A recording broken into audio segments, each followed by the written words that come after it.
নমস্কার বন্ধুরা, সবাইকে জানাই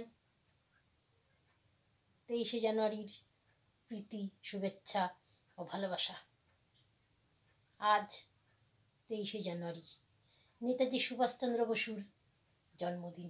সেই উপলক্ষে আমি তার সম্বন্ধে কিছু বলে এবং তার স্মরণে একটি কবিতা দিয়ে তাকে শ্রদ্ধা জানাব। উপস্থিত সম্মানীয় অতিথি, শ্রদ্ধেয় অধ্যক্ষ, উপাধ্যক্ষ, শিক্ষক এবং আমার প্রিয় সহপাঠীবৃন্দ, আপনাদের, আমার বন্ধু বান্ধব, আত্মীয় স্বজনদের সবাইকে স্বাগত। আজ 23শে জানুয়ারি ভারত মাতার বীর সন্তান নেতাজি সুভাষচন্দ্র বসুর জন্মদিন। আজকের দিনে দাসত্বের অন্ধকারে সেই চেতনা প্রস্ফুটিত হয়েছিল, যা বিশ্বের সর্ববৃহৎ ক্ষমতার বিরুদ্ধে দৃপ্ত হুঙ্কার দিয়ে বলেছিল, আমি তোমাদের কাছ থেকে স্বাধীনতা চাই, স্বাধীনতা ছিনিয়ে নেব।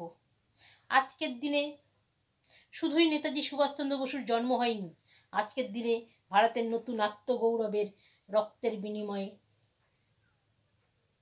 স্বাধীনতা, স্বাধীনতা রক্তাক্ত, রক্ত নয়।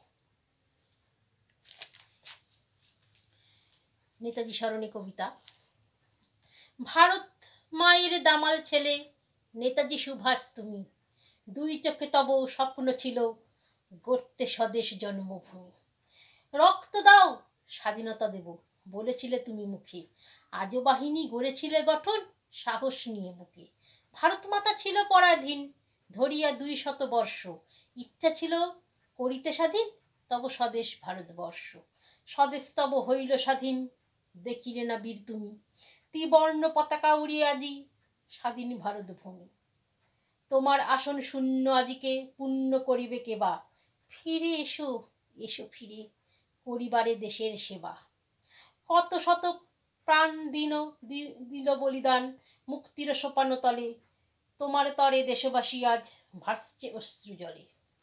স্বদেশের লাগি স্বাধীনতা তরে করিলে তুমি সংগ্রাম, হে বীর সাধক কর্মী মহান তোমারে জানাই প্রণাম। মুক্তির মন্দির সোপান তলে কত প্রাণ হলো বলিদান, লেখা আছে অশ্রু জলে। ভালো লাগলে বন্ধুরা কমেন্টে জানাবেন। ধন্যবাদ সবাইকে।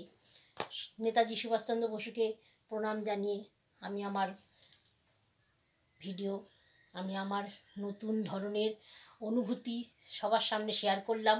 যদি এই শেয়ারটা আপনাদের সবার ভালো লেগে থাকে তাহলে বন্ধুরা প্লিজ কমেন্টে জানাবেন। সবাইকে অশেষ ধন্যবাদ।